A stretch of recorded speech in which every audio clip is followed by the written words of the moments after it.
Révélation de James Comey et Mike Rogers. Donald Trump est-il menacé par l'enquête du FBI sur ses liens avec la Russie? On pose tout de suite la question à notre invité Nicolas Arpagian. Il est directeur scientifique du cycle Sécurité numérique à l'Institut national de la sécurité et de la justice, auteur de la cybersécurité. C'est aux presses universitaires de France. Merci beaucoup d'être avec nous. Alors vous qui êtes spécialiste de la cybersécurité, James Comey confirme tout de même qu'il y a eu une immixtion des Russes dans cette campagne, dans ces emails. Est-ce que techniquement, effectivement, les Russes peuvent peut-être être à l'origine des fuites justement sur cette question des emails de Hillary Clinton? Alors en fait, ce qui va maintenant déterminer, c'est qu'on va faire l'analyse, on parle d'analyse post-mortem en clair, on va essayer de remonter la chaîne, savoir comment est-ce que le système de messagerie a pu être affecté, le système justement du Parti démocrate, du DNC, et voir effectivement s'il y a des traces. Simplement, il y a peu de chances d'arriver à des éléments très probants. Pourquoi? Parce que un système de messagerie comme celui du DNC n'est pas forcément quelque chose de très protégé.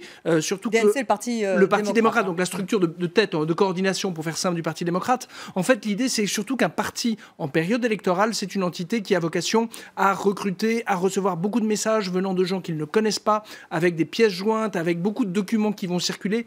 Donc les occasions d'être contaminé, d'avoir un système d'information infecté, sont multiples. Donc l'investigation technique risque de ne pas être forcément déterminante. Donc les occasions sont multiples et on ne peut pas véritablement en connaître l'auteur. Oui, parce que c'est pas quelque chose d'un haut niveau de technicité pour pirater justement une structure. D'ailleurs, on le voit avec les partis politiques qui vont multiplier les contacts, l'échange de fichiers, parce qu'il y a une espèce de frénésie liée à l'élection et au scrutin. Donc on n'est pas regardant de qui envoie un document, qui le reçoit, qui le transfère. On peut hacker facilement aussi, facilement que en fait, cela. oui, parce que ce sont des structures qui, pour être sécurisées, doivent identifier d'habitude leurs auteurs, avoir un peu comme dans une maison, on parle de sécurité périmétrique, faire en sorte de savoir qui a accès au système d'information, avec quels usages. Alors évidemment, dans une entreprise, dans une administration qui travaille sur un temps long, avec des collaborateurs qu'elle a recrutés, qu'elle a sélectionnés, avec lesquels elle a une relation contractuelle, effectivement, c'est plus facile. Dans le cas d'un parti, c'est en fait toutes les bonnes volontés se mobilisent pour un temps très court, avec des gens d'horizons différents qui ne se connaissent pas forcément.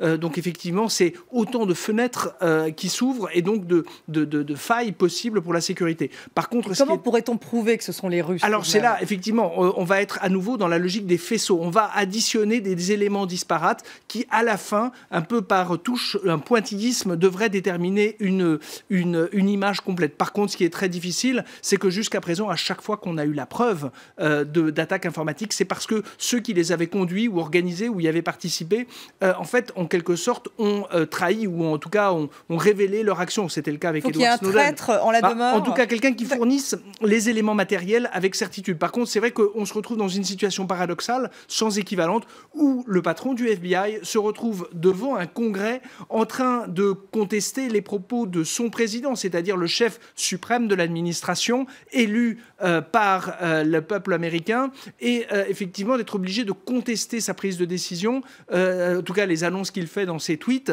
Donc c'est vrai que c'est une logique de légitimité qui n'a jamais été à ce point éprouvée. En tout cas, ça prouve qu'il y a des éléments au sein du FBI. Sinon, il ne dirait pas qu'il y a des liens entre les Russes et Donald Trump. Alors après, il y a deux choses. Ensuite, il y a les contacts, puisque vous avez vu, le patron du FBI fait bien la distinction. L'attaque informatique, d'une part, et d'autre part, l'autre investigation sur les relations. Alors là aussi, il y aura certainement un peu de numérique dedans, parce qu'il y aura des traces téléphoniques, des échanges de mails. Il faudra voir comment est-ce que ça s'est matérialisé. En tout cas, là, on est dans une situation où l'information, le renseignement, d'habitude est utilisé à des fins extérieures, de diplomatie ou de conquête économique ou diplomatique. Là, on voit que c'est un élément majeur d'une action de politique intérieure, là, qui trouve en plus des ressorts à l'étranger. C'est un peu une première. Ça pourrait arriver dans la campagne française? Alors, ça pourrait arriver. Alors, il faudrait montrer qu'on a eu des piratages, en tout cas des informations qui avaient vocation à être secrètes, c'est-à-dire des échanges de mails entre, par exemple, les membres d'un parti ou d'un comité de campagne,